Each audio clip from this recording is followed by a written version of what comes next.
Hey everyone, today I am going to show you exactly how to set this up in just a few seconds. First, you will need a personal Google account or a Google Workspace account that has access to the Google Search app. To get started, head over to the App Store and download the standard Google app on your iPhone. Once it's installed, open it up and make sure you are signed in to your account. Look near the top of your screen. If the feature is available to you, you will see a new Gemini tab right at the top of the Google app.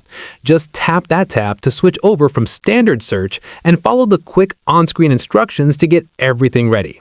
Now you can start chatting. You can tap one of the suggested prompts or tap the keyboard icon to type out your own question. If you prefer to talk, just hit the microphone icon and speak your prompt aloud. You can even tap the image picker to add a photo from your camera roll. When your prompt is ready, just tap send. It really is that easy to get started.